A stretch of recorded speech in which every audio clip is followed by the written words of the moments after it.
एक गांव में भागवत हो रही थी। तो उस गांव में एक सेठ जी थे। उस गांव में एक सेठ जी थे। उन सेठ जी की कपड़ों की दुकान थी। 3-4 दिन हो गए गांव में भागवत चलते चलते, लेकिन सेठ जी भागवत सुनने के लिए नहीं जाते हैं। जब भागवत सुनने के लिए नहीं जाते तो एक दिन सेठानी सेठ जी से कहती हैं, सेठ जी 3-4 दिन हो गए लेकिन आप भागवत सुनने के लिए नहीं जाते हो। सेठ जी ने जवाब दिया, अरे सेठानी, जब हमें दुकान से फुर्सत मिले तब हम भागवत सुनने के लिए जाएं, हमें दुकान से फुर्सत ही नहीं मिलती है। सेठानी ने जवाब दिया, सेठ जी थोड़ा टाइम निकालो और भागवत सुनने के लिए जाओ, क्योंकि ये माया आपके साथ नहीं जाएगी, जाएगा तो केवल परमात्मा का नाम जाएगा और कुछ नहीं जाने वाला है। सेठानी ने जवाब दिया, सेठ जी आज आप दुकान पर नहीं जाओगे, कथा पांडाल में जाओ और 4 बातें सुनकर आओ जो तुम्हारे काम में आए। मेरे भक्त, जब सेठानी दुकान पर जाने के लिए मना कर देती हैं तो आज सेठ जी सोचने लगे, ठीक है आज जरूर जाएंगे कथा सुनने के लिए और 4 बातें जरूर लेकर आएंगे। तो मेरे भक्तों, आज सेठ जी सुबह ही कथा पांडाल में पहुंच जाते हैं। सुबह ही कथा पांडाल में पहुंच जाते हैं। सेठ जी की कपड़ों की दुकान थी, जेब में कैंची को रखकर चलते थे। कथा पांडाल में जैसे ही पहुंचे तो पंडित जी हवन करा रहे थे। पंडित जी ने जैसे ही सेठ जी को देखा तो पंडित जी इशारा कर देते हैं, कहने लगे आओ यहाँ पर बैठ जाओ। आज पंडित जी सेठ जी को अपने पीछे बिठा लेते हैं और जैसे ही पीछे बिठाया तो पंडित जी तो अपना हवन करा रहे हैं, सेठ जी को नींद आ जाती है। सेठ जी को नींद आ जाती है और नींद में सपना आता है कि सेठ जी हमें आधा मीटर कपड़ा काट दीजिए, सेठ जी हमें आधा मीटर कपड़ा काट दीजिए। और जैसे ही ये सपना आया तो सेठ जी ने अपनी जेब में से कैंची निकाली और पंडित जी का कुर्ता पकड़ा, काट दिया।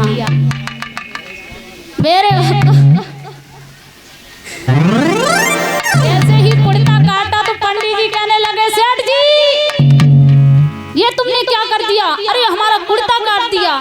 सेठ जी कहने लगे, अरे गलती से कट गया, हम कथा सुनने के लिए आएंगे तो तुम्हारे लिए नया कुर्ता ले आएंगे। बड़ा ही लोभी सेठ था। घर पर पहुंच जाता है, विचार करने लगा क्या करें, कथा सुनने के लिए जाएं या ना जाएं। अगर कथा सुनने के लिए नहीं गए तो सेठानी हमें चैन नहीं लगने देंगी, और अगर कथा सुनने के लिए गए तो वो पंडित हमसे कुर्ता मांगेगा। मेरे भक्तों, आज सेठ जी कहने लगे, ठीक है कथा सुनने के लिए जा रहे हैं लेकिन हमें तो 4 बातें लेने के लिए जानी है। लेकिन वो पंडित भी बहुत चालू था। आज मेरे भक्तों कथा चालू हो जाती है। सेठ जी आज कथा सुनने के लिए चले हैं और जैसे ही सेठ जी कथा पांडाल में पहुंचे तो आज पंडित जी इशारे में कहते हैं, आए गए सेठ जी। सेठ जी झट से वो बात लिख लेते हैं, आ गई। जैसे ही सेठ जी बैठे तो पंडित जी कहने लगे, बैठ गए सेठ जी। झट से पंडित जी बोबी, सेठ जी बोबी लिख लेते हैं। सारे दिन कथा होती रही लेकिन सेठ जी कहने लगे, अब तीसरी बात तो पंडित बोल ही नहीं रहा है, क्या लिखें। और जैसे ही आरती का समय हुआ, जैसे ही सेठ जी खड़े हुए तो पंडित जी कहने लगे, खड़े हो गए सेठ जी। झट से सेठ जी ने बोबी लिख ली। आरती प्रसाद लेकर जैसे ही सेठ जी वहां से चले तो आज पंडित कहने लगा, चल गए सेठ जी। लेकिन सेठ जी ने पीछे मुड़ के नहीं देखा। आज वो 4 बातें लिख लेते हैं, आए गए, बैठ गए, उठ गए, चल गए। 4 बातें लिख लेते हैं और 4 बातों को रटने लगते हैं, 4 बातों का चिंतन करने लगते हैं। तो मेरे भक्तों, आज सेठ जी वो 4 बातें लेकर अपने घर पर पहुंच जाते हैं। घर पर पहुंच जाते हैं, 4 बातों का चिंतन करते हैं। भगवान की ऐसी कृपा हुई कि उसी रात्रि सेठ जी के घर पर चोर आ जाते हैं। सेठ जी के घर पर चोर आ जाते हैं। सेठ जी सो रहे थे, लेकिन सेठ जी तो वही अपनी चार बातें रट रही थे। और जैसे ही सेठ जी के घर में चोर घुसे तो सेठ जी कहने लगे आएगा।